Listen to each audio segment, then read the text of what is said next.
Hello po everyone. Good evening. Welcome to the fifth session of URC's peer review for the Agricultural and Biosystems Engineers Licensure Exam. So thank you po everyone for being here tonight. Ayan, so nandyan ulit ang ating familiar faces, sila Miss Jinky, Ma'am China or China. Ayan, hello po. Welcome po sa inyong lahat. Welcome sa mga nasa Google Meet at nasa Facebook live stream. So hopefully ay nakapag-dinner na or nagdi-dinner while reviewing para may energy tayo for tonight's session. So quick check-in din for our participants. We would like to know po kung taga saan ang ating participants tonight. So send nyo lang po sa ating chat box or sa ating comment section. So kahapon ay may participant tayo from MMSU. Then, nahiya na yata yung iba na mag-reply. So, huwag na po kayo mahiya. Ayan, send nyo lang po sa ating chat box or comment section. Ayun, mukhang nahihiya ulit ang ating participants tonight. Or baka delayed ulit ang ating live stream. Ayan, hello po siya ulit, si taga MMSU and CTU. Hello po, welcome. Good evening. Ayan, so thank you po for the responses. Mukhang present na ang ating participants at ready na makinig. So we will start in a bit.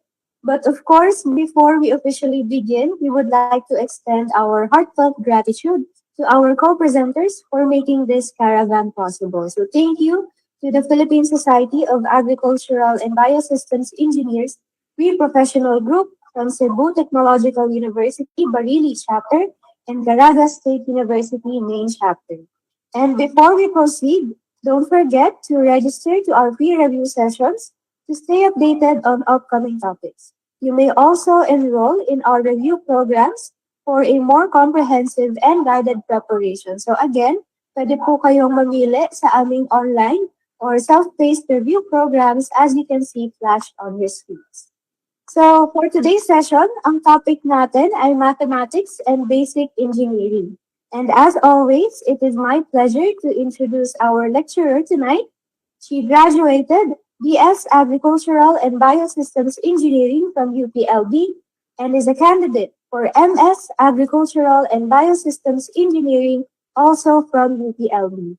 She is also working as a teaching associate at the Institute of Agricultural and Biosystems Engineering, SEAC UPLB. So without further ado, let's all welcome and give a virtual round of applause for Engineer Joanne Foliente. Good evening po. Good evening. Thank you, Ivy. Wait lang. Let me just share my screen. Am I loud and clear? Thank you for the warm welcome. Can everyone see my screen now? Okay, good evening, everyone, again. And tonight's topic will be about mathematics and basic engineering. So again, I'm Engineer John Foliente, and I will not be introducing myself anymore. Okay.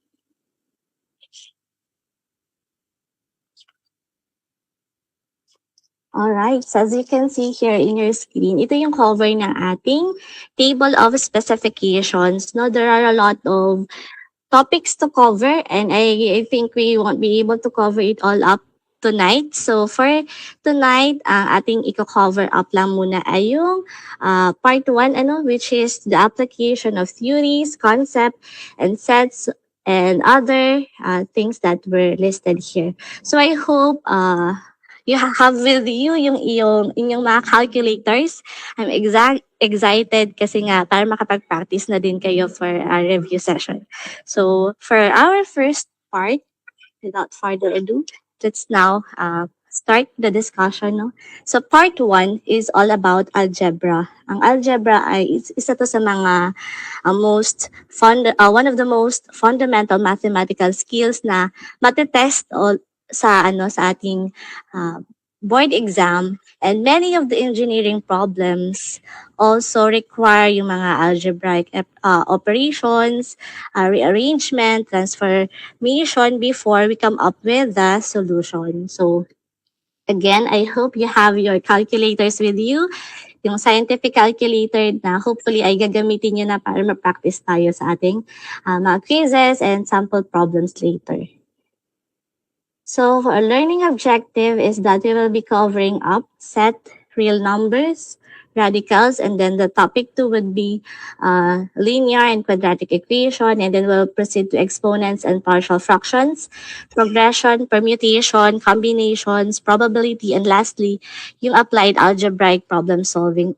Although sa kada topic naman, magkakaroon na tayo ng application para mas ma-appreciate nyo yung the topic itself, no? So, okay, let's proceed now. So, the topic 1 would be sets, real numbers, and then radicals. Ano nga ba ang set? So, sabi dito sa ating definition, ang set ay well-defined collection ng object. And these objects, we call this as elements. So, pag binabasa natin to, we have set A is composed of 4 elements, number 1, 2, 3, and 4. Okay, so just a quick review. And then, sinusulat natin ang set ng two types. There are two ways on how we can write yung set. Yung una ay yung sa roster list notation. So, sa roster list notation, basically we just list and simply put all the elements directly inside the curly braces, ayan. And then, yung mga elements ay separated ng commas. So, ang tawag natin sa ganitong way ng pagsusulat ng set ay roster or list notation. And then, the second one would be yung roster or tinatawag din natin tong rule method kung saan din i-describe natin yung rule or property ng isang element. So, example, sabi dito, A is a set composed of all x. So, kita natin there are three parts. So, yung una ay ito yung set, ay yung element, and then ito yung binabasa natin siya as yung such that, and then the operation or the condition or the statement. So, for example, sabi dito, set A is composed of all x such that x is an even number less than 10. Pero kung siya ay ating isusulat no sa roster or list notation, paano kaya natin siya isusulat? Can you somehow jot it down sa mga notebooks nyo or sa notes para check natin kung tama? Sige, well, habang ginagawa ko, ayun, sabayan nyo na lang din ako. So, pag susulatin natin siya, the A is composed of even number less than 10. So, ano yun? So, we start with 0, 2, 4, 6, and 8. Hanggang 8 lang kasi sabi ay less than 10. Okay? If okay lang, proceed na tayo sa next. So, we have, ayan, may example pa pala dito. So, try nyo nga isulat to. B is the set of all x such that x is greater than 0. Okay. So, kung isusulat natin siya, si B daw, B ay composed in the set of all x such that, ang sabi dito ay, x is greater than 0. Ngayon, kung isusulat natin siya sa roster notation, so ano to? So, these are numbers na 2, 4, 6. So, dire-diretso siya, walang katapusan. So, ganito natin sinusulat ang isang set using set builder notation. Now, may tinatawag tayong membership symbol. So, ginagamit natin yung ganitong symbol to express na siya ay element ng isang set. So, for example, pwede kasi nating mas simplify. Yung katulad kanina, di ba? Pwede natin siyang isulat na si x ay element siya ng real number na greater than 0. So, yung mahabang statement kanina na is an even number or a number, ayan, pwede din natin siyang ilagay dito na as an element of. So, simplify ng statements. Also, kung hindi siya element, ginagamit natin yung ganito.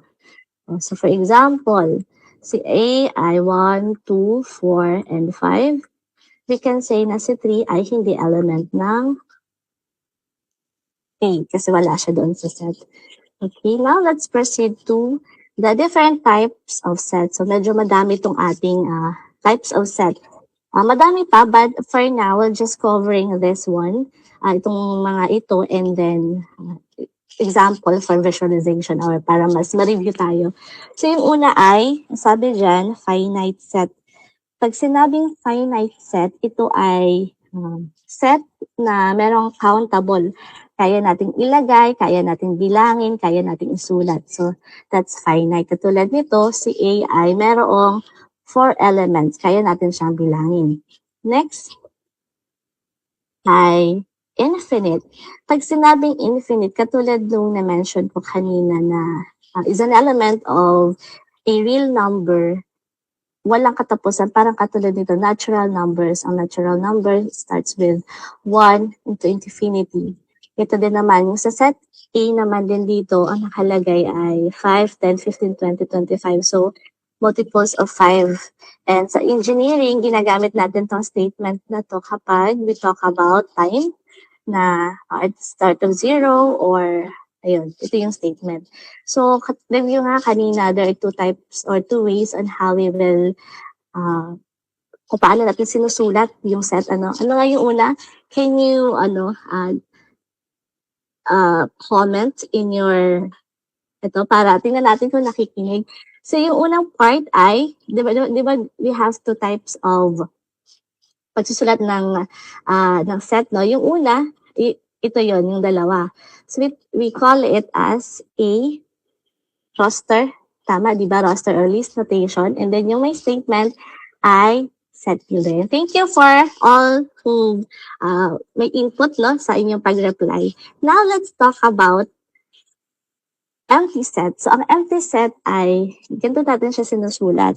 Tinatawag din natin siyang null set or void set kung saan it contains no element. So, ganito natin siya sinusulat, yung parang empty bracket or yung 0 na may slash. But how about this one? Is this an empty set? Set po ba yung ganitong itsura?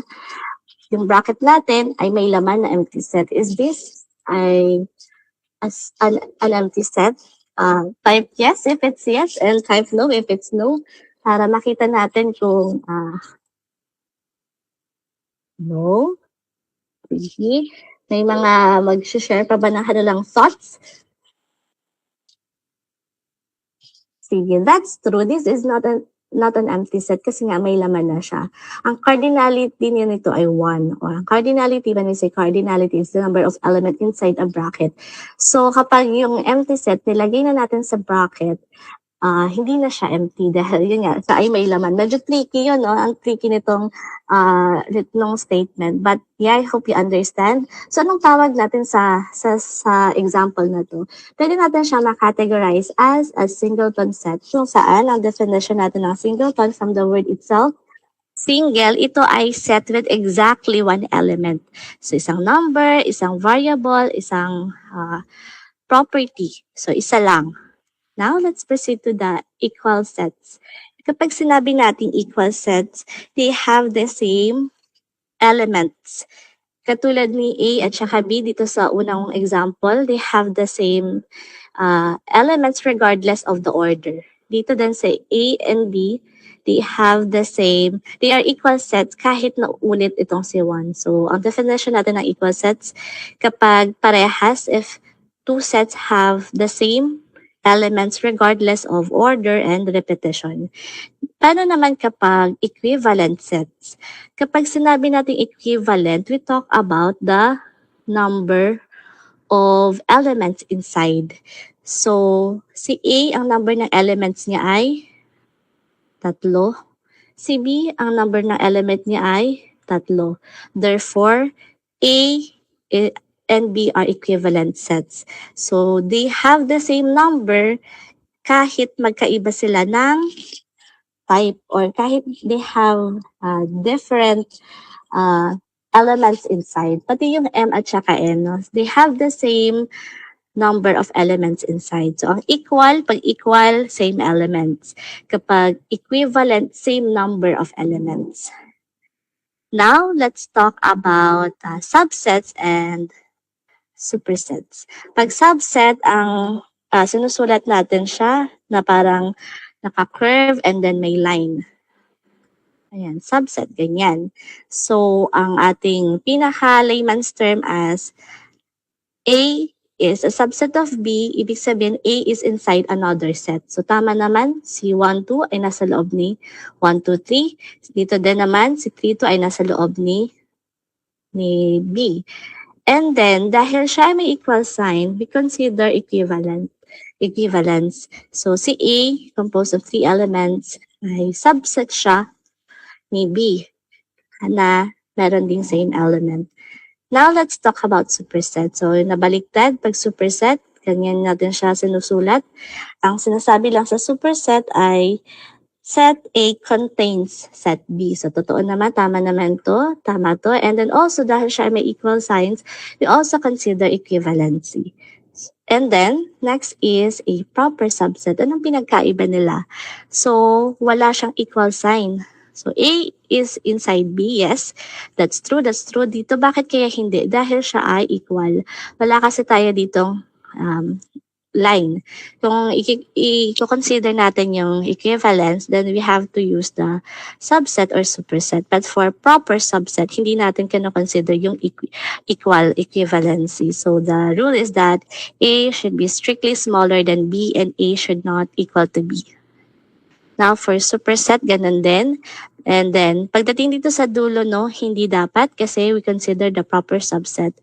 Again, ang rule dito, A should be greater than B and that hindi dapat sila equal.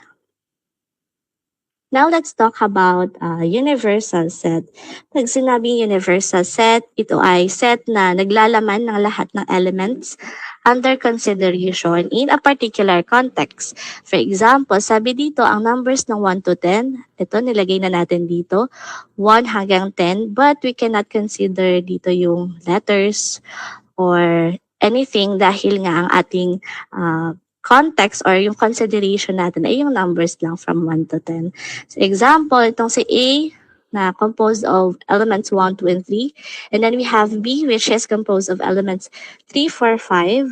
Ayan, ang universal set nila ay yung combination lang nilang dalawa. Now, let's talk about disjoint sets. So pag sinabing disjoint, ibig sabihin niya na the sets they do not have anything in common. So, for example, si A at saka si B, wala talaga silang common. Yung sa baba din, these are tractors, reader, ito naman ay property to ng air. So, hindi sila same. So, tawag natin dito ay disjoint sets. Now, let's talk about the overlapping. Pag overlapping intersection or kung ano lang yung same sila.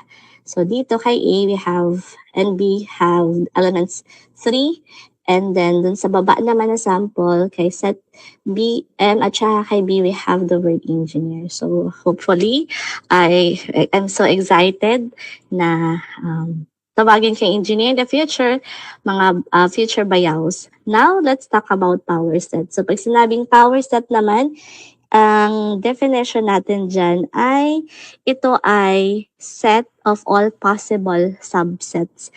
So, may kinoconsider tayo ditong equation, yung 2 raised to n, para malaman natin kung ilan yung expected elements inside a set. Dito kasi si set A ay composed siya ng 6 elements. So, we expect a 64 combination of all the elements inside, which includes, we have empty set, mga single elements, pairs, triples, larger subset, or whole set.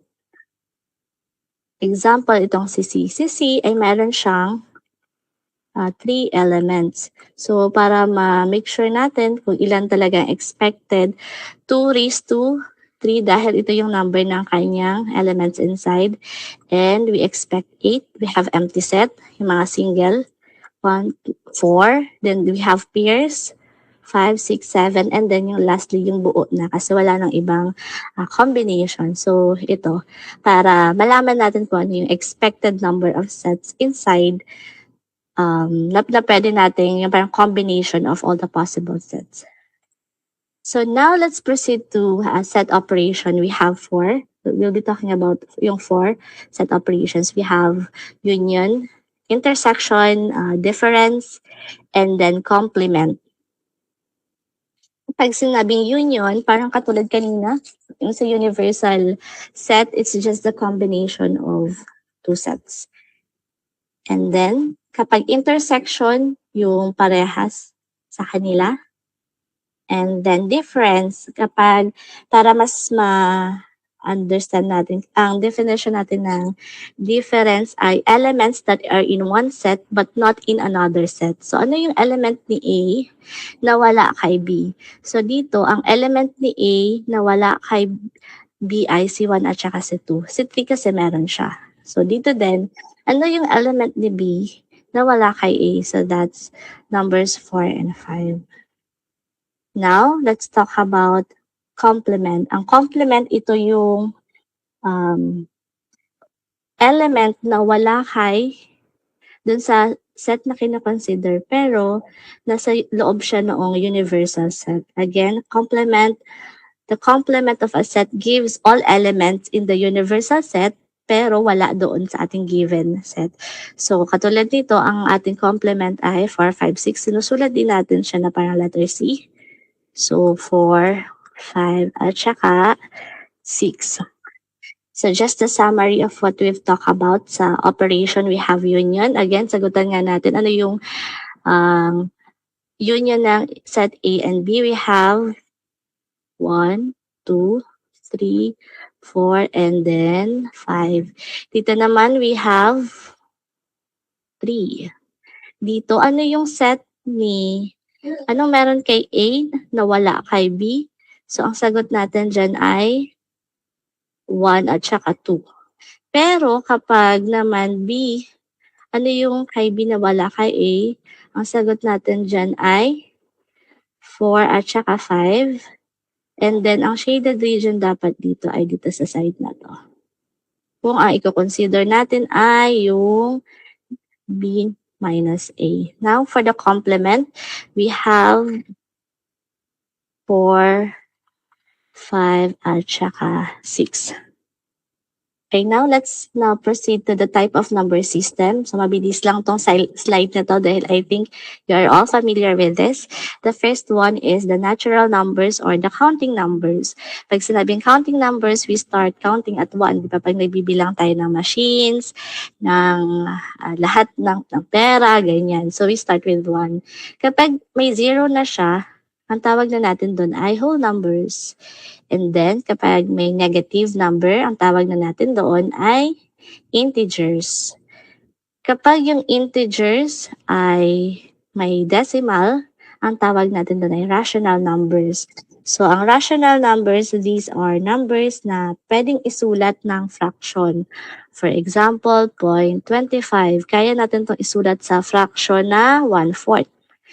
Diba? And then, ang decimal niya ay terminating, ibig sabihin ganito exactly, or repeating. So, pwede yung 0.3, or any number na may repeating. Again, ang rational numbers, these are numbers na kaya nating isulat ng fraction at ito ay terminating, katulad ng 0.25 or any exact number, and then repeating. Kapag naman irrational numbers, ayan, ang irrational numbers, these are numbers na hindi pwedeng isulat ng naka-fraction o kaya ay ang decimal niya ay non-terminating at non-repeating. Ang pi ay nasa 3.1416 and I forgot, but yeah, yung pi na number ay dire-diretso lang, non-repeating and non-terminating. So those are irrational numbers. And then we have the real numbers. Pag sinabing real numbers, it represents all the numbers on the number line. Lastly, we have the complex numbers. Ito yung numbers which is the combination of real and imaginary. So, ito yung ating pinaka-chart. And para hindi kayo malito sa hierarchy, may mnemonics dito. Never waste, zesty question, read carefully. N stands for natural numbers or counting numbers. W stands for whole numbers with 0. Z or integers, these are numbers with negative. Rational numbers, ito ay yung mga numbers that can be, pwede natin isulat ng fraction, terminating, and repeating decimals. And then real numbers, and then we have complex numbers. Again, ating mnemonics, never waste, just a question, read carefully. Now, when we talk about real numbers, meron tayong madaming property na kino-consider. So we have the closure properties na sabi lang dyan by definition na kapag nag-plus, nag-subtract, nag-multiply, nag-divide tayo ng two real numbers, ang sagot niya ay another real numbers. Sa commutative property naman, ang sabi dito, changing the order does not change the sum or the product. So it doesn't matter yung order.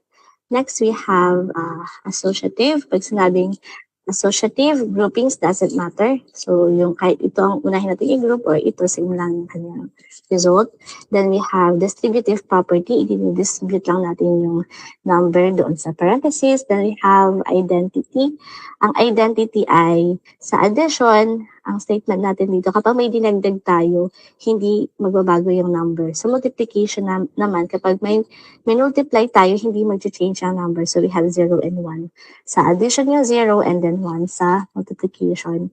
And then we have the inverse property. Ang sabi dito, every real numbers have an additive inverse. Additive inverse, kung positive 6, ang kanyang opposite ay negative 6. And every non-zero real numbers have multiplicative inverse. So yung 5, ang kanyang inverse ay 1 over 5. Ang trichotomy property naman, sinasabi lang dyan na for any two real numbers, yung x at saka si b, exactly one of the following ay totoo. So it's either a less than kb, si A ay equal kay B, or si A ay greater than B. So, for example, we have A equals 4, we have B equals 7. So, ang true doon ay A less than B.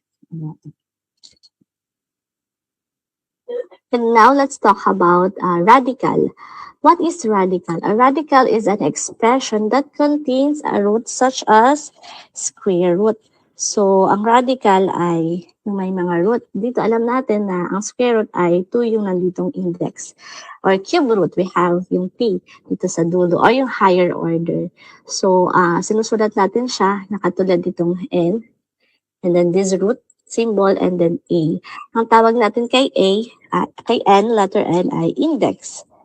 Or kung ano yung kanyang property. Index na dito. And then we have radicand. So, ayan. So, kapag transfer natin to ganyan. Pero, pwede, for example, we have 6th root of 3 raised to 7. So, kapag sinulat natin siya, 3 raised to 7 over 6. Now, these are the loss and simplifications. So, sa product rule, kung ano yung laman ng sa loob, pwede natin siyang hiwalay.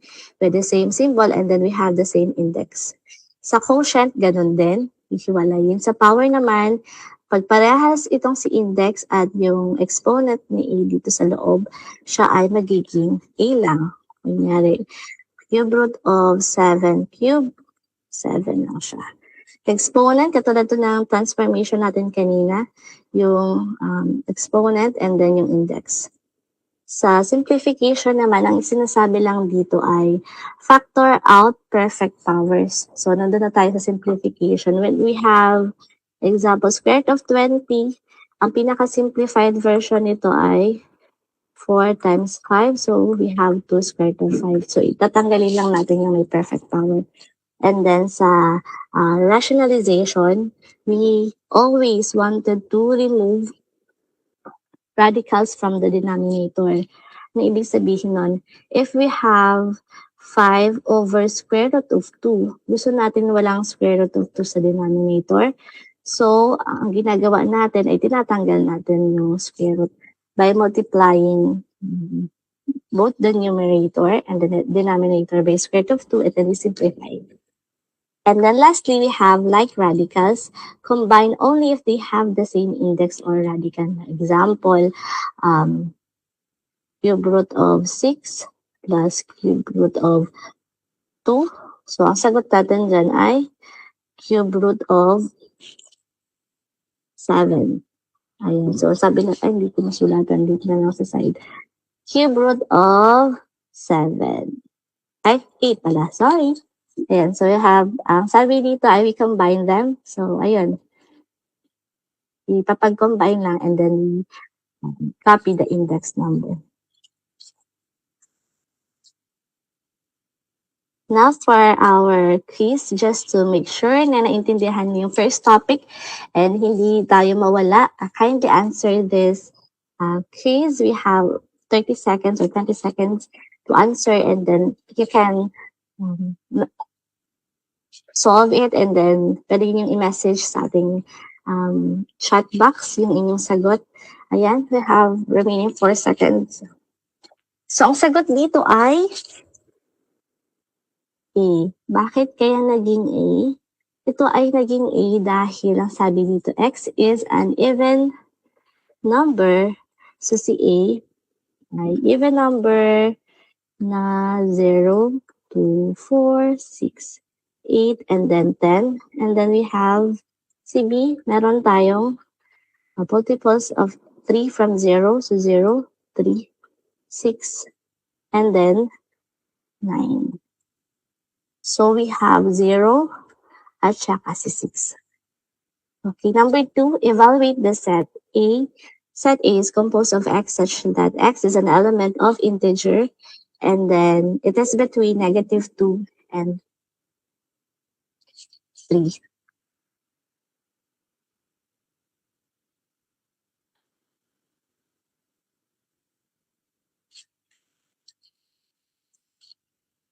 Last 4 seconds. Now, the correct answer is letter A. Bakit? Diba sabi natin, hanggang 2 lang dahil less than 3. Okay? So, ito naman yung may elements na integers. Let's start with -2, -1, 0, 1, at saka 2. So, we still have another ayan, which of the following is irrational numbers? So, we have, ako na lang mag-timer sa inyo. 10, 9, 8, 7, 6, 5, 4, 3, 2, and 1. Okay? Let's see. Sasabi natin, ang definition natin ng irrational numbers, these are numbers na hindi pwedeng gawing fraction. Ito kaya natin gawing fraction. Ito naman, square root of 16 is 4. Kapag ginawa natin tong fraction, that's, ay, mali. Mali pala. 4/1 pala ito. Saglit lang. Burahin ko lang siya. Ayan. 4/1. And then, itong 7.3 sa calculator ko, that's 2.33. So, ang definition natin ng irrational numbers are, these are numbers that cannot be expressed in a fraction, non-terminating, non-repeating. So the correct answer is letter D. Now let's proceed to the topic 2, which is about linear and quadratic equations. So ang linear equation, a linear equation has a variable raised to the first power. So ang variable natin dito ay si x, at ito ay naka-raised sa 1. And ito yung mga techniques on how we would solve yung ating linear equation. We have to identify the unknown. We have to convert engineering statement into an equation. We have to check the units. We have to remove yung fractions, decimals ng mas maaga. Collect all the variables sa isang side lang and verify by substitution. So we will be able to somehow exercise or ma-practice kung paano natin ito ginagawa. For example, sabi dito, a cold storage room removes heat from agricultural commodities. The total load is Q is equivalent to MCP delta T. And during operation, the total heat removed is divided into the product heat and then the equipment heat. The refrigeration unit capacity is 1,800. So, paano ba natin to sinosolve? If you have your calculators with you, I would like to sabayan niyo ako sa ating pagsosolve. So, una, yung statement kasi dito, si product heat at saka si equipment heat, we have product heat equivalent kay 4x plus 350 kilojoules. Then we have equipment heat, which is 2x plus 500. So sabi natin, yung capacity ni refrigeration unit ay equivalent sa 1,800. So ilalagay lang natin to 4x plus 350. Okay. Plus 2x plus 500 equals 1,800. So, natin siya, parang kailangan natin siyang pagsamahin. So, 7x plus 850. Tama ba? And then, 1,8. So, anong sagot natin dito kay x? So, ang x ay 153. Tama ba? Sa iba, nakakuha naman, ay, may 0 pa pala to. 1,800. Answer divided by 7. So, ang nakuha kong sagot ay, tama ba, 4x plus 350, 2x plus 500 equals 1,8, then 500 plus 350. May nakita kong, wait lang, sagot na kailangan i-double check. 1,8 minus answer. Answer divided by 7. Anong nakita ko sa comment? Wait lang po. Check natin. Ano pong mga nakuha niyong sagot? 158.33. Tama ba yon? Ang nakuha kong sagot ay 100. Okay, 158. Kinonfirm naman ni Kyla. Okay, sige. Next. Now we talk about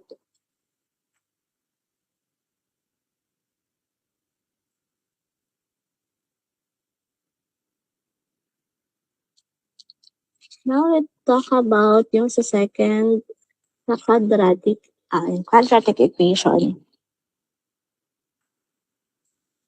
So a quadratic equation is an equation where the highest exponent of the variable is ilan? 2. So we have yung pinakamataas natin. And sabi natin dito, si A ay dapat hindi equal kay 0. Why? Kasi kapag nag-0 siya, magiging linear na lang siya. So hindi na siya quadratic. Kaya kailangan,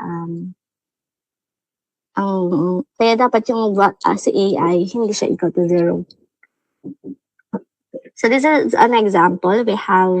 We solve yung quadratic equation by una factoring, and then the second one is completing the square. So sa factoring, katulad nitong example, x squared plus 7x plus 12, x plus 3, and then x plus 4. So ito yung kanyang factor. Kapag naman completing square, yung ganitong general equation, kino-convert natin into ganitong equation, x plus h squared equals k. So for example, ang sabi natin dito, we have x squared plus 6x plus 5. Ngayon, ang ginagawa natin dyan ay ina-isolate down natin yung x squared, and then mag-a-add tayo sa both sides ng b over 2a squared. So dito, ang b natin, si a natin dito ay 1, si b ay 6, si c ay 5. Now, ang gagawin daw natin, mag-a-add tayo ng b. Anong nga ang b? That's 6 over 2 times 1 squared. That's 6 over 2, 3 squared, that's 9. So, kaya tayo meron ditong value na plus 9. At dahil dyan, gawa na natin yung form na x plus h squared equals k.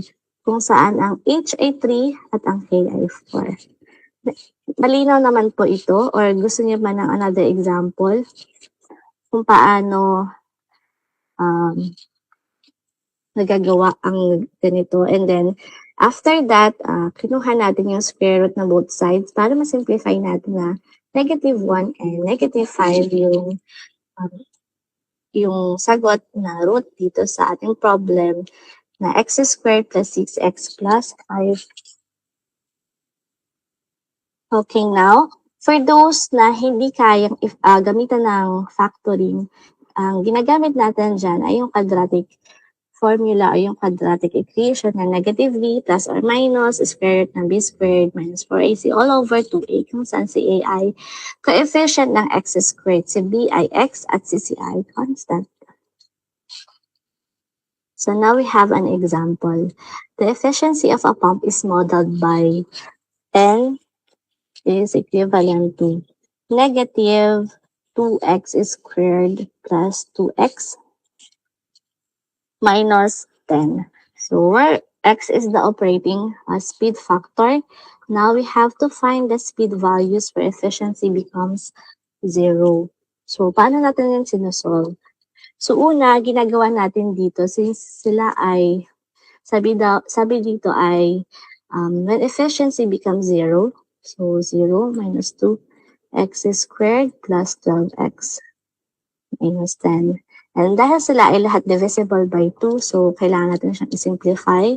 Nagigitang negative x squared plus 6x minus 10 minus 5. Okay, and then, gagamitan na natin ng quadratic formula, which is,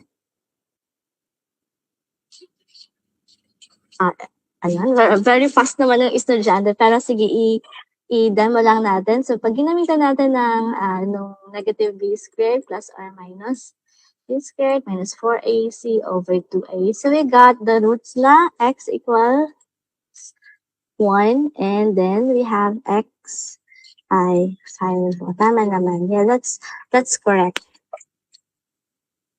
Now, let's proceed to, ayan, discriminant. Pag sinabi natin discriminant, it determines the nature of the roots of a quadratic equation. Ang ginagamit natin ay b squared minus 4ac.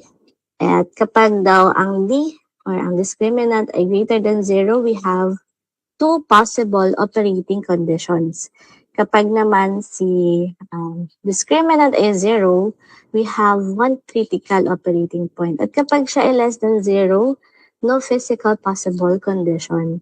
And kapag tayo ay usually nasa board exam to, sum of roots, so kailangan nyo lang pang i-memorize, x plus, yung dalawang roots ay equivalent siya. Yung sum ng dalawang roots ay equivalent siya sa negative b over a.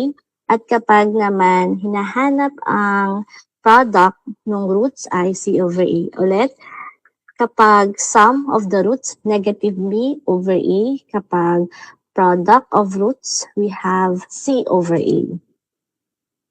For this example, a drying model may produce itong equation. We have AT squared plus BT plus equal to 0, where T is the drying time.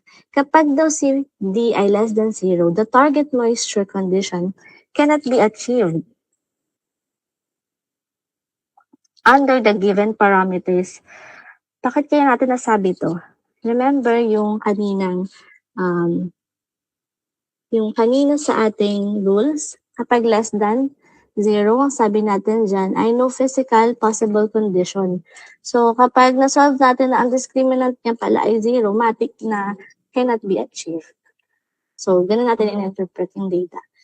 Now, for this quiz, please do answer. A grain drying model is characterized by this equation, 2t squared minus 7t plus 3, and then find where t is the drying time. Find the sum and product of possible drying times. We have the last 5 or 4 seconds.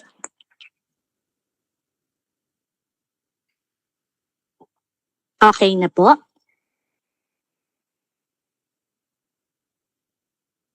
So the correct answer ay 7/2 at ang product ay 3/2. Paano nangyari yon? So sabi natin kanina, ang sum ay negative b over a. So dito ang negative natin ay, ang letter b, negative b natin ay negative ng negative 7, and then we have 2. So that's 7/2. Ang product naman natin dito ay, sabi natin kanina, ang product ay c over a, which is 3/2. So tatandaan niyo yung sum and product of the roots. So ito yung application niya. Now let's proceed to the topic 3 of the things that we will talk about, yung exponential and partial fractions. Okay. So ito ay example ng law. These are the laws of exponents. We have the product rule. Sa product rule, kapag multiplication, i-add lang natin yung exponent. Kapag quotient rule, minus lang natin yung exponent. Kapag power rule, pinag-multiply. Ang zero exponent naman, sinasabi lang nito na any number raised to 0 is 1 and that a should not be equal to 0. Sa negative exponent naman, sinasabi lang dito na kapag magta-transfer or magta-transform tayo ng number na may exponent negative, ganito natin siya sinusulat. So kung 6, negative 1, sinusulat natin siya as 1/6. Okay? And then, yung kanina natin pang nagagawa, yung sa rational exponent, dito ay pabaliktad naman. Ito ay yung exponent niya dito na m/n, which is the nth root of a raised to m. At saka sa power of a product naman ng quotient, we have a and b raised to n. And then, ayun. So, dinidistribute lang natin yung exponent sa mga numbers.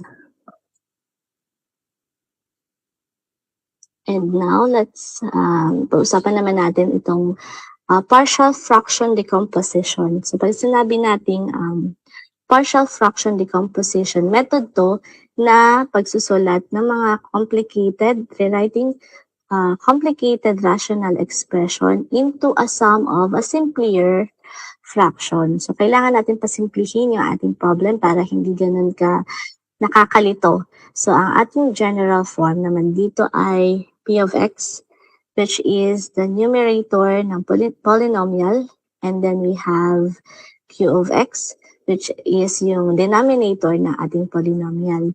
So, we have to make sure na i-check natin kung ang fraction ay proper. Proper siya kapag mas mababa ang degrees ni numerator kaysa kay denominator. Kapag mas mataas si numerator, we have to simplify pa. Ang factor naman ng denominator, tsaka yung pangalawa dito is factor the denominator. Kasi mamaya makikita natin na may effect ang denominator sa form ng ating partial fractions. Now, we have case 1. Ang sinasabi lang natin dito ay sa case 1, distinct linear factors. So, yung example natin, ang denominator natin ay x minus a at saka x minus b. So, kapag finactor out natin yan, ganito natin siya sinusulat. A over yung isang property or yung isang component, and then b over yung isang component. Ang sabi natin dito, the rule for partial fraction is that yung numerator placed over any factor must have a degree 1 less than that factor's degree. So dito, dahil ito ay linear, constant lang yung sa taas. So later on, makikita natin kung anong mayayari kapag quadratic yung nasa ilalim. So, solve natin tong example. Paano nga tayo solve ng partial fraction. So, Ayan, pero sa mga susunod, papakita ko na lang kung paano yung more on sa fraction na, sa hihiwalay. Pero this time, we have an example na 5x plus 1 over x minus 2 times x plus 3. Mas comfortable akong inuulit yung problem. X minus 2 and then x plus 3. Kapag finactor out natin yan using partial fraction, we have yung constant over x minus 2 plus b over x plus 3. So, ang gagawin natin dito ay we have to multiply yung kanilang LCD, which is yung ganitong x minus 2 at saka x plus 3. So, we have to cancel it all out, and then we got to have 5x plus 1. Dito naman, makakancel si x minus 2, so magiging a. Tapos, matitira si x plus 3 plus si b. Makakancel si x plus 3, ang matitira si x minus 2. And then, ito ay example na ng linear equation na siya, no? 5x plus 1 ax plus 3a plus bx minus 2b. Now, we'll have 5x equal siya kay a, x, at siya kay bx. So, this is our equation 1. And then, we'll have 1 equivalent siya kay 3a minus. This is minus 2b.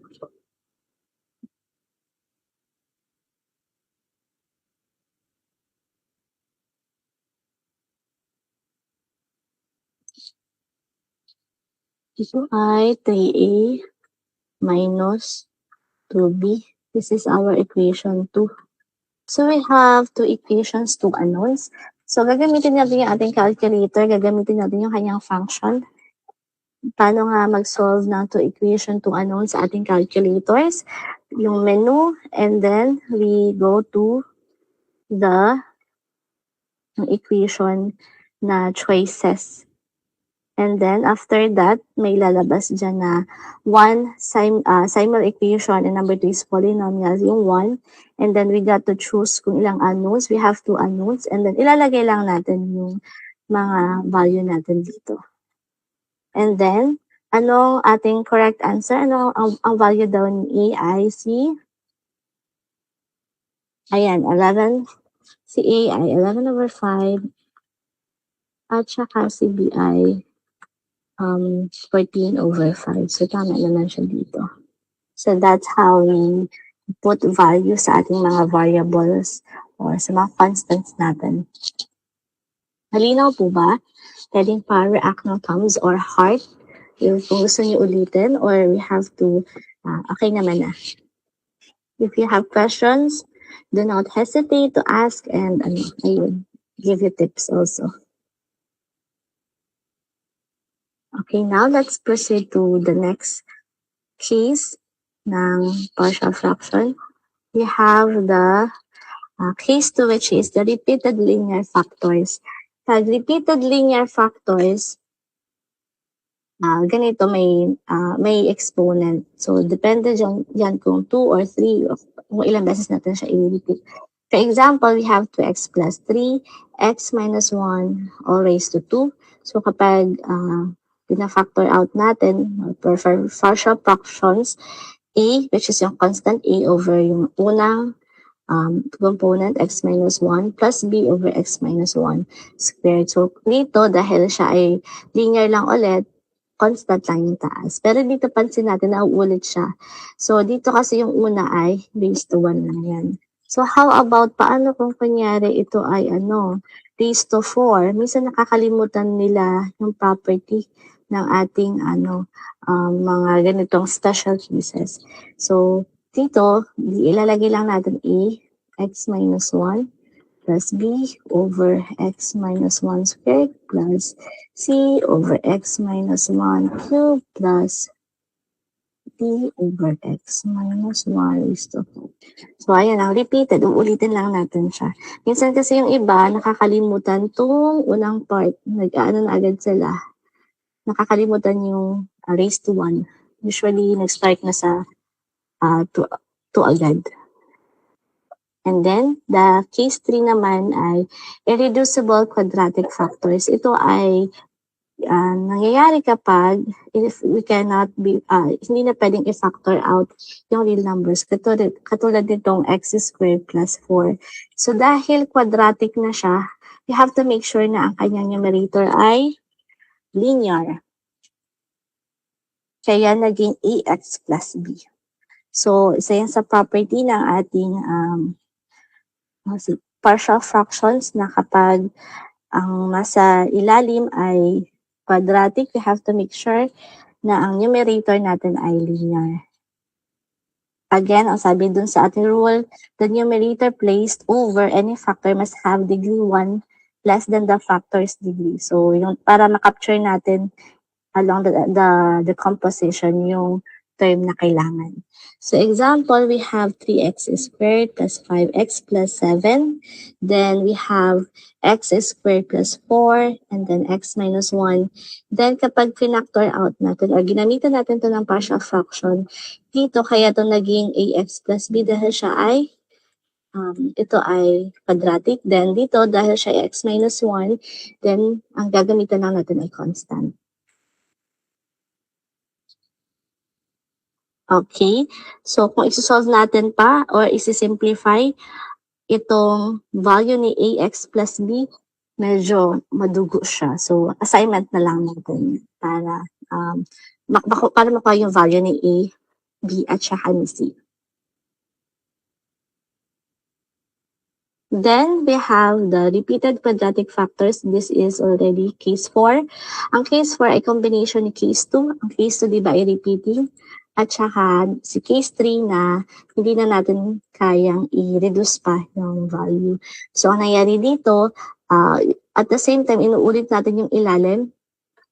Pero, nandun pa din naman yung repeatability. And then, we have yung sa quadratic, then we have to make sure na ang numerator niya ay linear.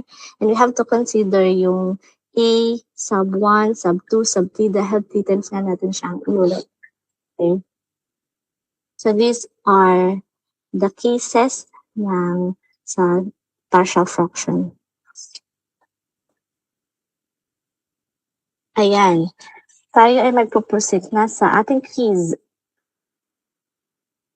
Given daw yung 5x minus 1 over x minus 1 and x plus 2. Now we have to compute or find si A. We have the last 10 seconds to compute.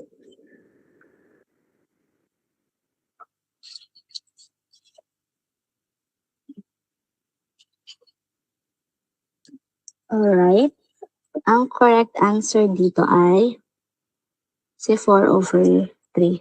Tingnan nga natin bakit siya naging 4 over 3. 5x minus 1 all over x minus 1, x plus 2. Equal siya kay a over syempre x minus 1 plus b over x plus 2.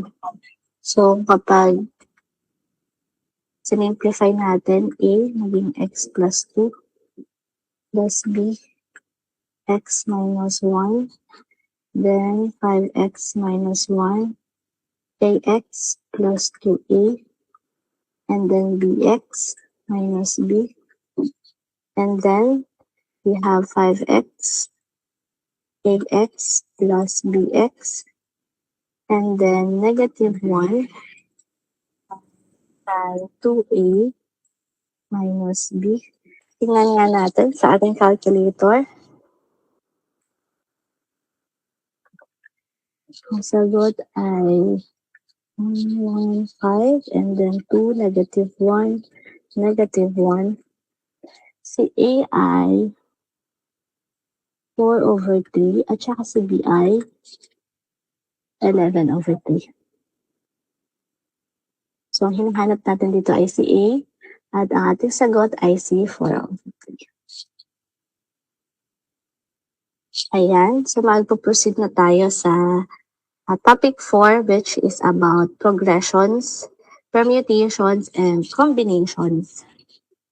Pag sinabi natin progression, ito ay sequence ng numbers arranged accordingly to a specific rule. Now, meron tayong tinatawag na arithmetic progression or AP, kung saan ang definition natin ay ito daw ay sequence kung saan ang difference between the consecutive term is constant. So kapag ang difference ng term ay constant, magpo-fall siya under arithmetic progression. So 5, 9, 13, 17, so on and so forth. Ang difference nito ay 4, so ang D natin dito ay 4. Ang A1 natin dito, sabi that dito ay first term. So ang first term natin ay 5. The nth term ay sinusulat natin siya na AN. At ang difference ay yung yung difference lang ng mga numbers. So, ang formula natin na kapag hinanap yung nth term ng isang number, ay we have the first term plus yung n, kung pang ilang number siya, minus 1 times d. So, kung kunyari, hanapin natin ang 20 term nito. So, a over 20, equivalent siya sa a1, 5 plus c 20. Kasi yun yung hinahanap natin na term. And then 1 times yung difference na 4. Ano yung expected natin na pang 20th number dyan? So, we have 5 plus 20 minus 1 times 4. That's 81. And so, dito malalaman na natin yung pang 20 term niya ay 81 without listing for so long. Kasi paano kapag hinanap ay 120, ubos na oras natin kakasolve. So using this formula, you just have to memorize this. Ay mapahanap natin yung formula. And then, malimit din yung tinatanong na sum of the first n term. So kapag tinanong ano ang sum ng first 20 term, so susundin lang natin yung n over 2. So that's 20 over 2. Tapos, ang sabit A1, which is the first term na 5. Tapos yung AN na pang 20th number ay 81. So, ang sagot natin dyan ay over 2 times 5 plus 81. So, the sum is 860. Ganyan kadami yung the sum of the first 20 terms. So, ito ay under ng arithmetic progression. Again, pag sinabing arithmetic, ang difference ng number ay constant. Kaya, ito yung ifa-follow natin na formula. Now, let's proceed to the next type ng progression, which is, ito may example pa pala.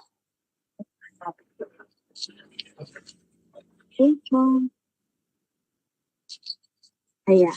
So, we still have an example bago tayo mag-proceed sa the second type. So, a grain conveyor increases its capacity by 15 kilograms per hour every hour.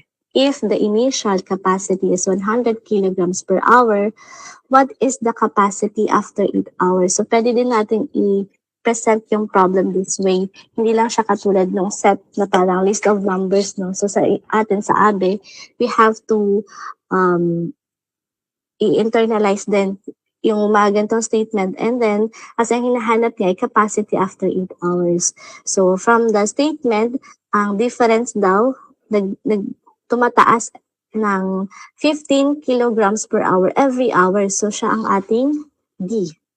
And then, given yung ating A1, which is yung initial number, which is 100 kilograms per hour. At ang hinahanap ay si 8. Ayan. Kaya yung gagamitin natin yung equation natin na yung pang 8 term ay si initial, which is si 100, plus yung n, yung hinahanap 8 minus 1, times yung difference, and that's 205 kilogram per hour. So pag after ng 8 hours, ang kanyang capacity na ay nasa 205 kilograms per hour. So, ito ay kinoconsider natin na arithmetic progression dahil again, meron siyang constant difference number na 15. Now, let's talk about geometric progression or GP. Pag sinabing geometric progression, sequence siya. Sequence where each term is multiplied by a constant value. So, kanina, constant yung dinadagdag o binabawas. Dito naman, constant yung kanya minumultiply. So, katulad nito, 3 times 2 equals 6, times 2, 12, times 2, 24, times 2, 48. So, dito, ito pala ay mali-mali. Ayan. So, 2 dapat to 2. Again, so 12 times 2, 24, and then times 2, 48. Ayan, so ang ating constant ay 2. At ang tawag natin dyan ay, ito yung R. Okay? So, formula na paghanap ng nth term gamit ang geometric progression. So, hahanapin natin yung 20th term. So, ang 20th term nitong geometric progression example na to ay A1 which is 3. Si R natin ay 2. Tama ba? Difference? 2 raised to n. Pang ilang term nga? 20 minus 1. So, ang ating pang 20th term ay 3 times 2 raised to 20 minus 1. Tama ba? Ito yung lumabas sa akin. Napakadami niya. Ulit. 3 times 2 raised to 20 minus 1. Ayan, medyo tama. Pa-check naman ako sa ating mga 2, 8, 6, 4. Which is, valid to kasi every number nagto-times 2 tayo. So, kaya niyang umabot na ganyan kadami. 1, 5, 7, 2, 8, 6, 4. So, kapag naman kinuha natin yung sum, ano yung sum ng first 20 terms? So, we have A1, 3 over 1 minus R. Anong R natin? 2. Okay. Which is, lang double check ko muna yung aking equation if that's correct. Sum of geometric sequence, so we have 8 over 1 minus R. Ang R natin dito ay 2. So, the sum of the geometric sequence dito ay 3 over negative 1. Bakit gano'n? Negative 3? Ang lumalabas sa akin, wait lang. Let me check. 3, 6, 48. Kapag hinanap natin yung, ayun, yun po ang ating sagot. That's the equation na ginagamit natin. A1 over 1 minus R. Sige, kung saan si R, dapat ay less than absolute value less than 1. The absolute value of R should be less than 1. Okay? Now, let's proceed to progression. Tama ba? This is an example of, progression. Sa bacteria naman ito. So, sabi nito example, a bacteria population doubles every hour. If the initial population is 500, what is the population after 6 hours? So, dumodoble daw. So, ang R natin ay 2.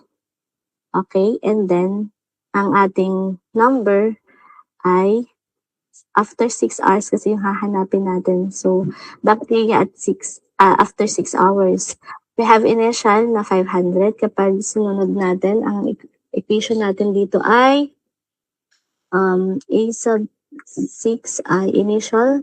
This is A1 times R raised to N minus 1. So, tama naman po to. 500 times 32, we have 6,000 number ng bacteria. Nagdo-double. Now, let's talk about permutation. Ayan. So, ang definition natin ng permutation ay arrangement kung saan order matters. Pag ang kino-consider natin ay order matters, permutation ang i-consider natin. And ito yung kanyang equation. Kung saan ang N ay total number of objects and then R ay yung objects arranged. Example, we have an example here. A laboratory has 8 sensors. In how many ways can 3 sensors be arranged in a monitoring system? So, meron tayong 8 na different sensors. Meron tayong i-arrange na. How many ways can we arrange? 3. So, kapag nagsusulat tayo, ganito natin siya sinusulat. Or pwede din naman na P plus N, 8, or R, 3. Equivalent lang siya kay 8 all over N, which is C8 minus R, which is 3, tapos permutation. Actually, sinusulat din natin to na 8 times 7 times 6 times 5 hanggang kay 1 all over 8 minus 5, 8 minus 3 is 5 permutation, so that's 5 times 4 times 3, 2, and 1. Pero dahil may calculator na tayo, pwede natin gamitin yung kanyang function dito. Nakatabi lang nung sa button ng sign. So kapag ginamitan natin ng calculator, magiging ang sagot ay 336 na kumpanya. Pero if you wanted to check manually, ganito yung presentation ng permutation.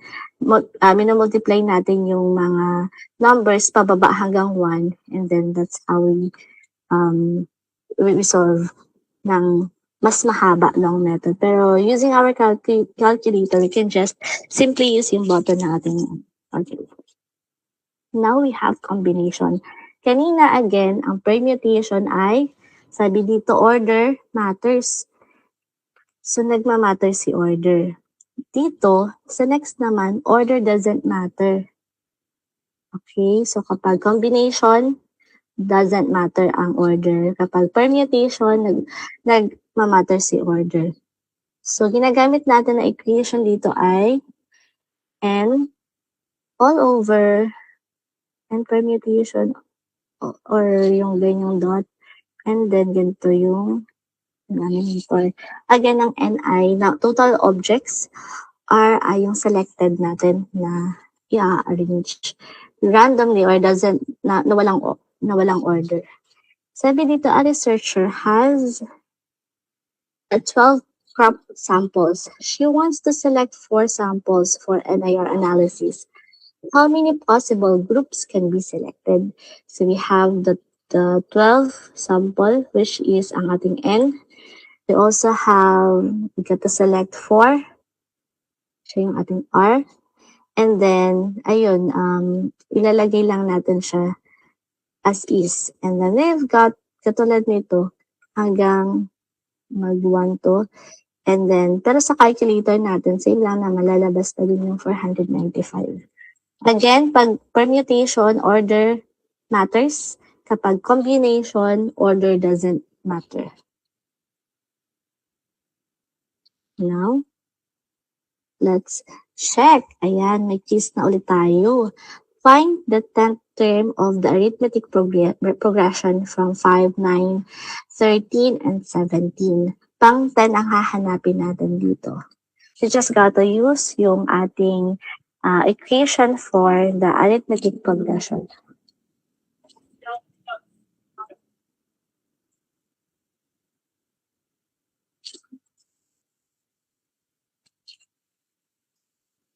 Okay. The correct answer is letter C. So sabi natin dito, ulit, ipakita ko lang yung solution. Si 5, 9, si A1 natin dito ay 5. Yung difference natin dito ay 4. Hinahanap natin si A at 10, which is, ang equation natin dito ay A1 plus N minus 1 times D. So, ito ay 5 plus 10 minus 1 times 4, which is equivalent to 5 plus 9 times 4, 36. So, siya ay 41. Ayan. Saging, bumibilis na ating ano, ayan. Next naman, find the sum of infinite geometric series. We have 8, 4, 2, 1. And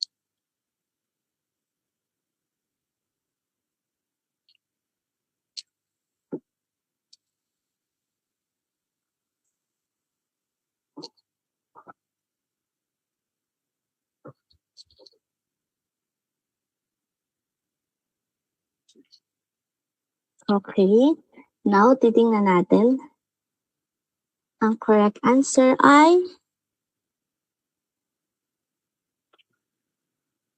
16. So, ito ay pababa, no? Medyo paunti siya. We have 8, 4, 2, at saka 1.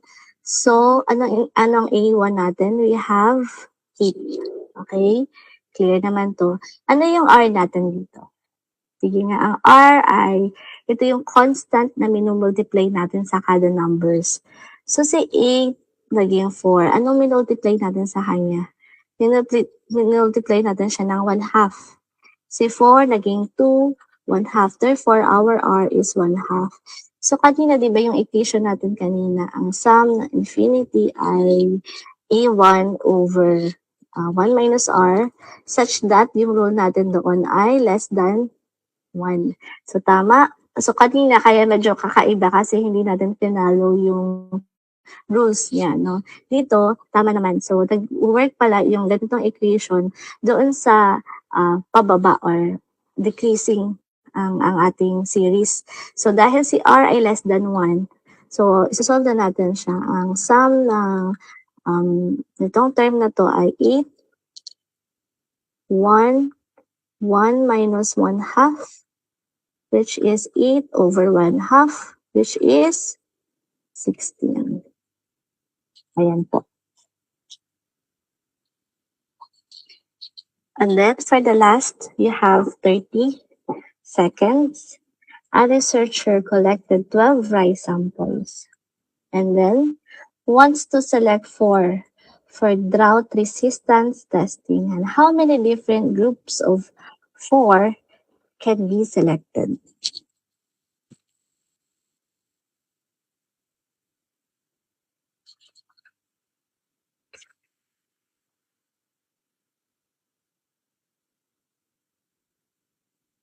Okay. The correct answer is, ayan, 495. Again, paano nga, sabi natin dito ay, ano to, permutation or combination? Comment down below. We have, gagamitin natin dito yung combination. So, we have n all over r, n minus r. Ayan, ang total natin ay 12. At ang r natin ay 4. And then, ang ating difference ay 8. So, the correct answer is 495. Okay po.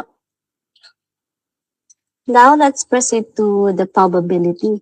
Sa topic 5 na tayo of 6. So, we're almost there. I hope you hang on sa ating mga susunod na discussion. No? So, patapos na tayo. Almost there. So, we're going to talk about probability. Ang probability, sabi dito sa ating definition, it measures the likelihood that an event will occur. So, kapag mag-o-occur yung isang event, ito yung pang-measure natin, we have the probability. At sinusulat natin siya as yung favorable outcomes divided by the total outcomes. Kapag ang value natin usually, when we say probability, ay 0 to 1. No, pero many times, may mga nagko-consider na naka-percent. Pero for the sake of this lecture, we will follow sana yung ganitong 0 to 1 lang muna yung ating, pag nag-compute tayo ng probability. Hindi ko pala na-check sa mga following slides. Pero ayun, dapat siya ay 0 to 1 lang. And then kapag ang probability is 0, syempre, that's impossible. It cannot be, cannot happen. Ganyan. Pag naman 1 ay 100%, parang 100% sure na siya ay mangyayari. So again, ang ating probability, favorable outcomes all over total outcomes. At ito ay between 0 to 1. Kapag 0, we have impossible. Kapag 1, we have yung sure talaga. So, ano siya, certain event. Now, may tinatawag natin na comps dito na mga basic rules, no? We have, ito familiar, di ba kanina we talk about sets. So, dito na natin mas na-appreciate bakit kailangan natin malaman yung mga set notation or operations, no? So, dito sabi natin, complement rule, number 1, the probability that an event does not occur. So, di ba ang complement ay hindi siya kasama doon sa set. Sinusulat natin siya ganon. Equivalent na siya sa 1 minus, siyempre, yung probability na hindi na ito yung probability na mangyayari. So, yung hindi mangyayari, ima-minus natin siya kay 0. Remember, ang ating probability value ay from 0 to 1. So, sabi dito, example, if the probability of a pump fails is, ang probability na mag-fail yung pump ay 0.08, find the probability that it does not fail. So, ano lang siya, susundin lang natin yung sa pinaka-general form, yung probability na mag-fail siya, which is ito, PA, does not, so 1 minus yung probability. Okay, so ang sagot ay 0.92. Next naman, ito very familiar din, yung mga intersection union natin kanina. Addition rule. So, sabi natin dito, for 2 events, kapag may dalawa tayong events, ang union daw ni A at saka ni B ay si probability na mangyayari si A, probability na mangyayari si B, tatanggalin natin yung common, yung intersection ni event A at saka ni B. If they are mutually exclusive, kapag daw mutually exclusive yung dalawang event, nagpamatic na itong ay 0. Therefore, ang matitira lang ay ito, probability ni A plus probability ni B, which is ito. Okay? Kapag mutually exclusive, matic na 0 yung kanilang intersection, and then we have to just add yung probability ni event A at probability ni event B. For multiplication naman, if events are independent, so yun pala ang definition natin kapag ganito, independent. So yung gantong symbol, A intersection B, ang tawag natin dyan ay independent. So ang ginagawa natin dyan ay pinagmumultiply yung dalawang probabilities ng events. So, okay, for example, ang probability na a sensor works ay 95.95. Now, the probability a motor works is 0.90. Ano yung probability na para sila mag-work? So, i-multiply lang natin si A at saka si B. Ito yung combination ng probability ng dalawa, 0.855. Now, we have conditional probability. Pag sinabing conditional, ito ay probability that event A, nangyayari siya given si event B has occurred. So, ganito natin siya sinusulat. Probability A given B, kung saan probability that both A and B will occur, so yung intersection, and then probability that B occurs ay syempre si B. Ayan. Now for an example. A batch contains 50 irrigation sprinklers. Ayan, meron daw tayong 50 irrigation sprinklers. 15 doon ay defective, no? Among the defective sprinklers, 9 have clogged nozzles. So, meron tayong 50 na sprinklers, 15 doon ay defective. At doon sa 15 na yon, meron tayong 9 na clogged. So, meron tayong 6 na hindi because of clogged. Ayan. If a sprinkler is known to be defective, what is the probability that it has a clogged nozzle? So, pwede kasing yung defective na 6 ay hindi siya na-clog, baka nasira talaga or kung ano man nangyayari. Pero ang hinahanap natin ay yung probability na siya ay kaya siya defective dahil na-clog yung yung nozzle niya. So, we have event A, sabi nga dito ay clogged and is defective. So, katulad kanina, ano nga yung outcome over, yung general equation ay outcome over total, yung sa pinaka-first slide natin.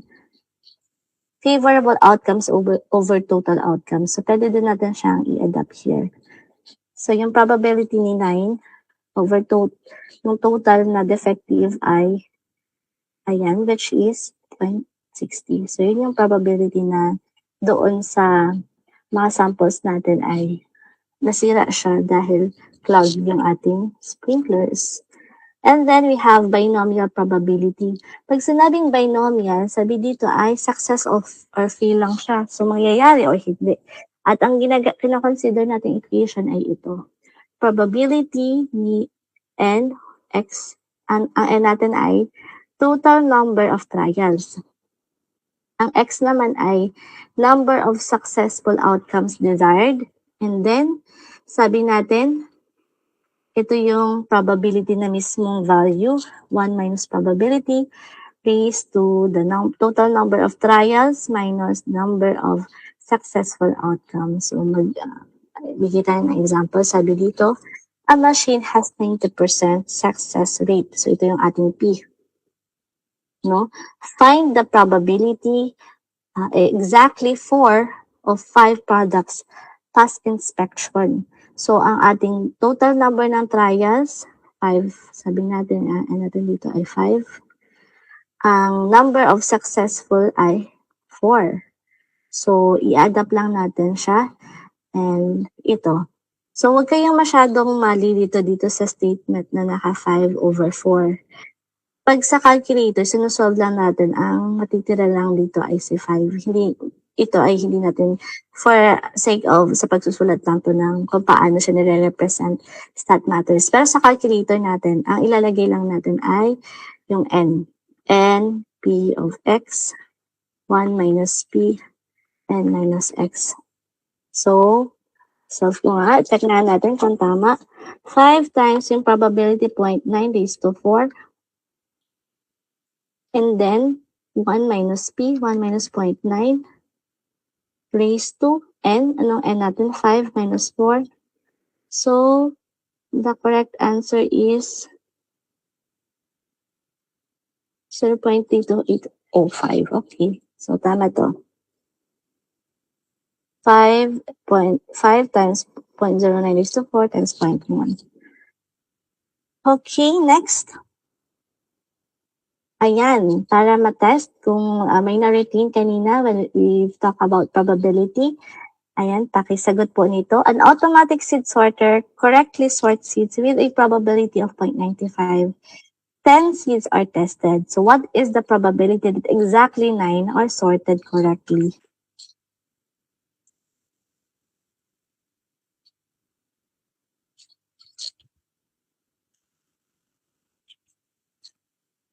Nakapag-solve na po ba? So, ang gagawin lang natin dito ay probability na yung kaninang equation natin, we have n times yung probability na p raised to, balikan nga natin, raised to x times 1 minus p raised to n minus x. Tama ba? Tama. N minus x. So, ang n natin dito ay 10 times CPI 0.95 raised to x. We have 9. And then, 1 minus 0.95 raised to 1. So, that's 10.95. Double check ko lang. The correct answer is 0.15. Tama ba?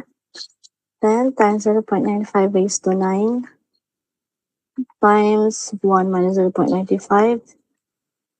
0.315, 1247. Okay, that's correct. Ito yung ating sagot. 315. And now, let's talk about yung applied algebraic problem solving. So here, meron tayong mga nadadaanan ng mga problem solving, mga problems na pag-uusapan sa ABE or medyo talagang sinosolve natin sa klase. But this time, review, let's see kung paano yung algebraic mga operations, solution, transformation na apply doon sa mga problem na yun. Okay, first, sabi natin dito na apply natin siya. May mga topics tayo ang kina-consider. Ayan. So, una dito ay we use algebraic solution for age, work, pati yung mixture problems. Assign a variable to the present age. Ito yung mga age problems na minsan, this person A is twice the age of something. Kapag tinignan natin siya ay linear. So, age problems are really just linear equation in disguise. Kaya ang ginagawa natin dyan, nag-a-assign lang tayo ng variables. Ayan, variable at the present age, and then we try to solve. Meron din tayong work or rate. Sa rate naman, we have 1 over time to finish. Kapag nagko-combine tayo, sinasab lang natin yung individual rates kung saan, sabi dito, yung 1 over rate 1 plus 1 over rate 2, equivalent siya sa 1 over, inaano pa natin, dinidivide pa natin ng 1 over yung total nitong combination. Then we also have mixture, mamaya, at saka balance equation. I-try natin sagutin isa-isa. So, for mixing problems, ginagamit natin to for fertilizer mixing, feed formulation, pesticides, and then moisture bending. So, ang example nito ay a feed mill mixes corn. Meron daw siyang corn na 9% protein, and then meron siyang soybean na 45% protein to obtain a 500 kilograms of 20% protein feed.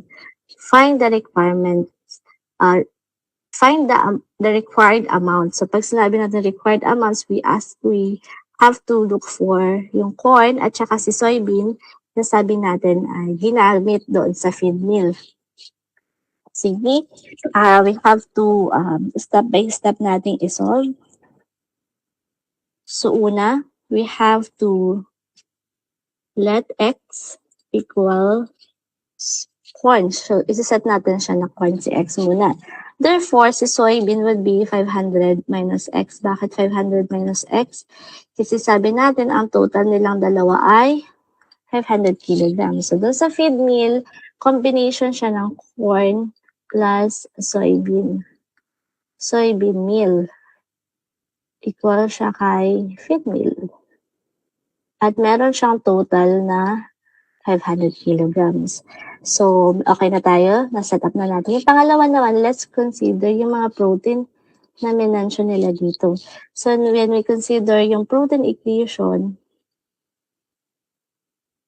unang sabi natin, 45, 9% muna. So, 0.09% C, corn, which is X, plus 45% or 0.45 ang protein ni soybean, which is 500 minus X. And then we have the total na 500 na 20% ni 500. Okay? So, patingnan natin, linear equation na din to. So, solve na natin, 0.9x plus ang 500 times 0.45. That's 225. 225 minus 0.45x equals 500 times 0.2. That's 100.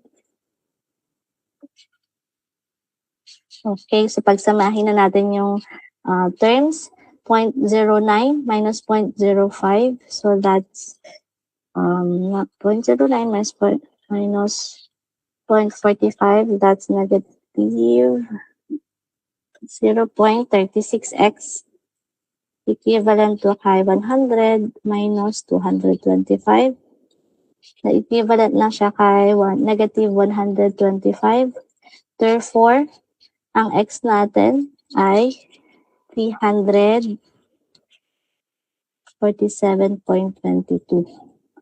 So, sabi natin si x ay si 4, therefore, ito si 1. And then, for the soybean, we have 500 minus 3472. So, meron tayong 152.78 kay soybean. Check nga natin kanina sa ating correction answer. 347.22 at saka 152.78. Tama naman. Okay? Now, work problems naman. So, ang work problems, ginagamit natin siya for irrigation pumps, harvesting, drying, milling, at saka processing. So, example, si machine A can shell corn in 5 hours. Si machine B, 8 hours. Si machine C, 8 hours. So, how long together natin to masosolve? So, paano nga? Sabi natin kanina ay 1 over T, 1 over 1 T2 plus 1 over T3, which is equivalent siya kay 1 over 5 plus 1 over 8 hours, 1 over 10 hours. Ano sagot dito? 1 over 5 plus 1 over 8 plus 1 over 10. So, ang sagot dito ay point, pero hindi pa siya tapos, no? Kasi sabi, i-solve mo na natin point 4 to 5. However, note this one. Sabi natin 1 over t ay equivalent kay 0.425. So, kapag tinranspose natin, t is equivalent to 1 over 0.425. That's 1 divided by answer. That's 2.3529 hours. Check nga natin. Sabi dito sa ating key, that's 2.35 hours. Sa na aking cursor, ayan. Ayan, 2.35 hours. So, wag niyo kakalimutan na meron pang i-divide pa siya kasi ito, sum lang ito, ay kailangan pa siyang 1 over yung total, no? Kasi nakakalito, tsaka hindi siya realistic na 0.425 hours, sabay-sabay na nga. So, you have to be careful not to miss out yung mga ganitong details kasi baka because of hindi lang natin na double check, baka mamali yung sagot natin. Okay? Next. Next ay distance or rate time. So sabi natin dito, ang distance ay equivalent siya kay 3 times time. So huwag niyo kakalimutan na very helpful din to. So two tractors leave opposite towns. Ang speed niya ay 30 km per hour, ang isa ay 40 km per hour, tsaka ang distance niya ay 350 km.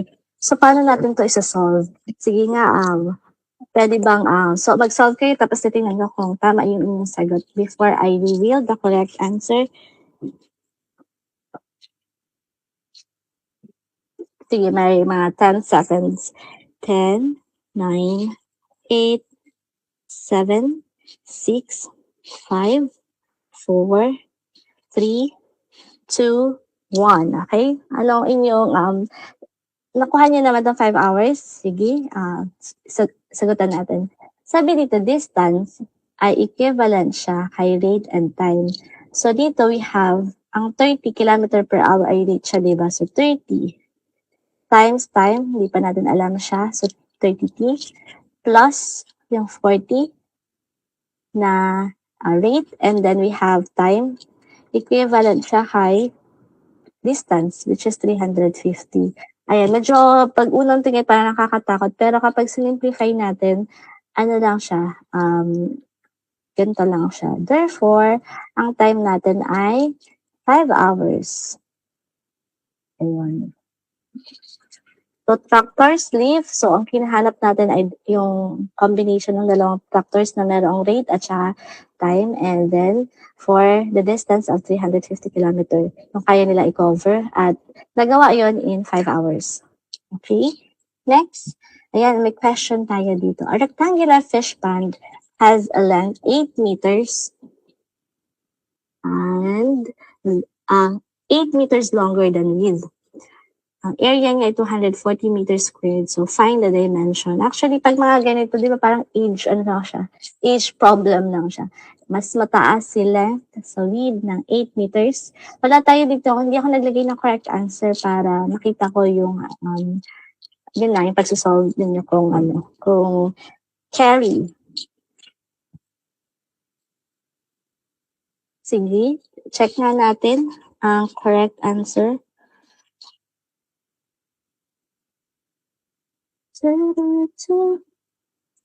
Ang correct answer dito ay, ayan, ang length daw ay 20 meters, tsaka ang width ay 20 meters.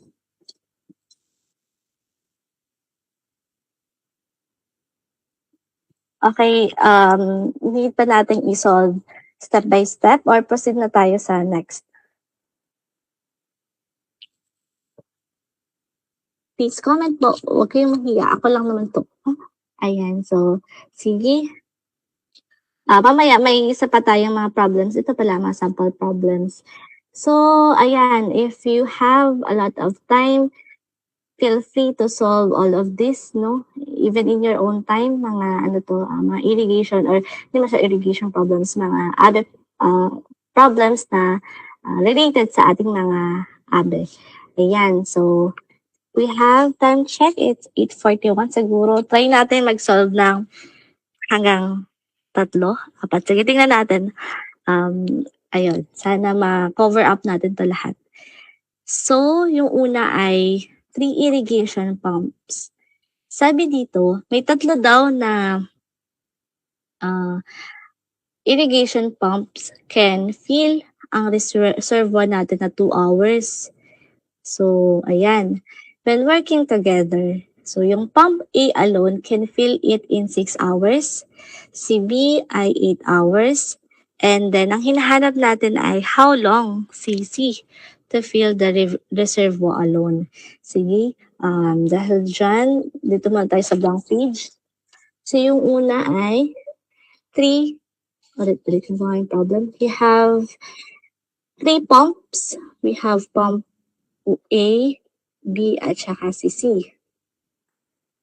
And then, sabi dito, si pump A alone can do it in 6 hours. Okay, may nakasolve na agad. Sige, si B naman ay 8 hours.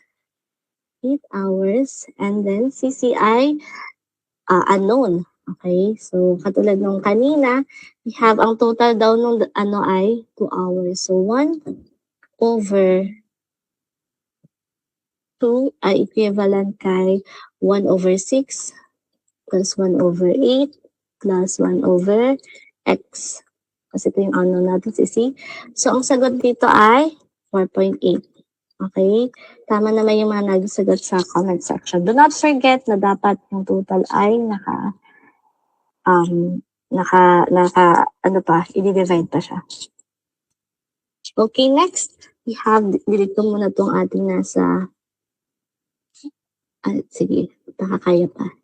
Number 2, a grain dryer removes moisture from a palay with initial moisture content na 24 degrees Celsius. Now, ang final moisture niya daw ay 15. So, given na ang initial mass natin ay 2,500. And hinahanap natin yung final mass. So, sige, punta ulit tayo dito sa ating answer sheet. Number 2, ano natin ito sinasolve? So, may initial tayong initial MC. MC na 24%. And then, final MC, we have 14%. Meron tayong initial mass na 2,500 kilograms. And then, ano yung ating final? Final, tama ba? Check ko nga po muna. Wait lang. Yes, 2,500 kilograms and then final mass yung hinahanap. So, actually, ito ay sa atin, kapag sinabi moisture content, di ba dalawa pa yun? Is either dry bulb or wet bulb. Kapag walang sinabi sa problem na dry bulb or wet bulb, we consider it automatically na ito ay wet bulb. Kasi, ay wet basis pala, sorry. I mean, sa temperature pala yun. Again, kapag wala, sa moisture content, kapag dalawa yun, di ba, we have wet bulb, wet basis at saka dry basis. Ayun na pagkakamali ko yung sa temperature natin. Sa temperature kasi ay may ganito din. So, again, sorry for that. Now, let's change it to wet basis. Ano po? Ayan. So, wet basis at saka dry basis. So, kapag walang sinabi sa problem, automatic wet base na siya dahil ito yung usually commercially nare-report. So, kapag ganyan, paano natin to isosolve? So, although wala to sa mga problem natin earlier, gagamitan natin to nung sa algebraic transformation, yung pagta-transform equivalent, ganyan. So, actually, masosolve natin to by, kasi ano to drying. Ang hinahanap dapat natin dyan, si dry matter ni initial should be equivalent kay dry matter final. So, yan lagi yung babalikan natin kasi hindi yan nagbabago. Yung moisture nawawala, nadadagdagan, pero si dry matter, it remains constant. So, ang equation kasi natin kay dry matter ay weight ni initial all over 100 minus MCI, tama ba? Over 100. Ito din naman yung sa final naman, ito yung equation ni dry matter. Dapat equivalent siya 100 minus MC2, MC final all over 100. So, ito yung ating working equation. Dapat si dry matter, initial at final ay parehas lang dahil dito nagbabago. Ang nawawala ay yung moisture. So, kapag ginamitan natin ito ng algebraic mga transformation or rearrangement, ang magiging equation natin dito ay si weight final, weight 2, ay equivalent siya kay weight initial times 100 minus MCI all over 100 minus MC final. So, kapag sinolve natin to, ang ating final answer would be nasa 2,209.30 kilograms. Pwede po bang para-check natin? So, ang ating initial natin ay 2,500. Then we have 100 minus 24. We have 100 minus 14. Tama po kaya? Double check natin. 2,500, 100 minus 24, 100 minus 14. 2,209.023. So, tama po. Ito po ang ating correct answer. So, kailangan nyo ding i-memorize yung ganitong analysis dahil lumalabas sa crop processing, especially dahil ito ay drying, which is a very important concept and principle sa bioprocess engineering. Okay. So, time check. So, already 8:48. Kaya pa ba natin yung pangatlo? Sige, try natin. Solve lahat para naman makapag-practice kayo. So, burahin ko lang po muna yung ating, I was actually planning na i-assignment na lang to. Pero since we still have, time naman. What happened? Ano po?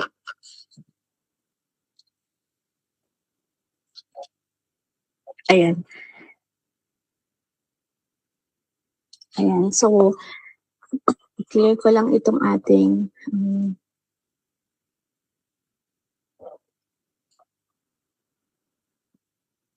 I hope nag-enjoy kayo dito sa ating calculation kasi ito po ay ating preparation. Although, ang kino-cover lang natin dito ay algebra.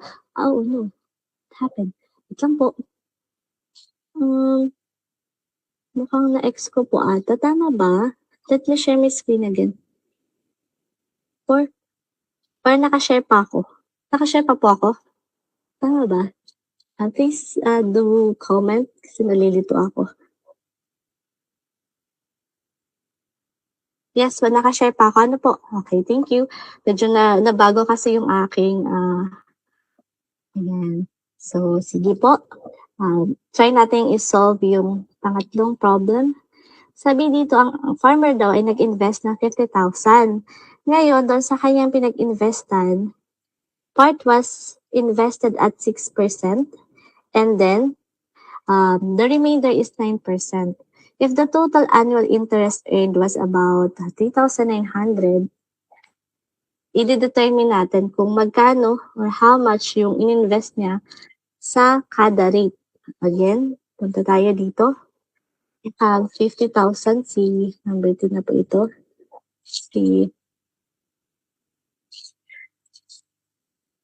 Ayun, pressure tuloy ako. Si farmer ay nag-invest ng 50,000 pesos. Ayan, sabi natin meron tayong 6%. Meron din tayong 9%. Ano po, ayan. So, kapag sa problem solving, we have to let x. Let x ay equivalent to sa amount na in-invest natin for invested sa 6% at 6%.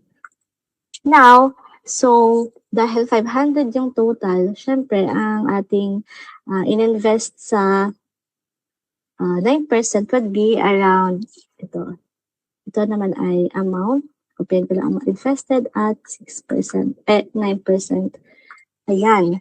So, kapag nilagay natin siya sa statement, pagigitong 6% si X plus yung 9% ni 500 minus X, equivalent siya sa 3,900 dahil ito daw po yung kanyang, sabi dito na earn. So, 3,900. So, ayan, parang ano lang siya, linear, simple ano lang. Kapag sinimplify natin yan, kukuha natin dito yung negative 0.03x equivalent kay 3,900 minus 0.09 times 500. 0.09 times 500, that's 45,000. Ito po pala ay 50,000 pala to. 50,000, 1, 2, 3. Ito ay 50,000, 1, 2, 3. Ayan.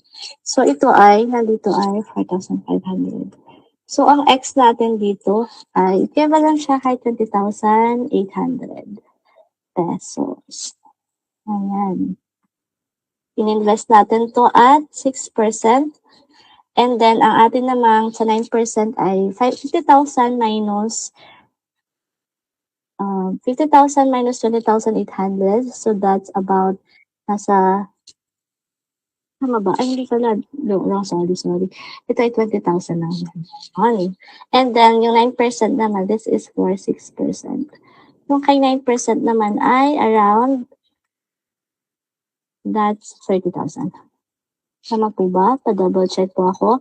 Or if you have time, I would like to encourage everyone na ulitin natin yung lalo, nagmamadali na kasi dito na double check. Ayan. And take home sana ito, pero ayan, since we have time, solve naman pala natin. And then, we have the last, ayan, nasa last na tayo.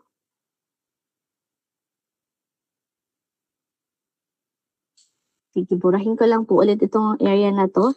Clear naman po, naintindihan naman yung dito. So, una, nag-set tayo na yung XI, yung amount invested at 6%, no? Yung pangalawa naman, this is 50,000 minus X dahil ang total dapat nitong dalawang investment ay about 50,000. And then, nilagay lang natin yung statement, 6% ng amount invested, 6% ng amount invested at plus yung 9% amount invested ay equivalent siya sa 3,900, which is ito yung na-earn ni farmer. So kapag sinimplify natin siya, dapat ang sagot na makuha natin ay around 20,000 dapat yung amount na in-invest at 6% at saka about 30,000 naman po ang equivalent doon sa 9%. Okay? Sige. For the last problem, a rectangular greenhouse has a perimeter of 100 meters and its length is 100 meter greater than its width. Determine its dimension. So parang yung problem na to ay katulad lang ng quiz natin. So ang length daw at saka si width. So una, we have W, this is the width. And then we have length is L. And then, ang gagawin lang natin dyan, ang sabi dito kasi ay perimeter. Ang perimeter natin ay, paano ba natin sinusolve ang perimeter? So, 2 times L plus W equals 100. At sinabi natin na si length ay width plus 10. Okay? Plus W equals 100. Therefore, ang ating width ay 20. Tama po ba? Kasi ito ay oo, tama. So this is 50 to W. So equivalent to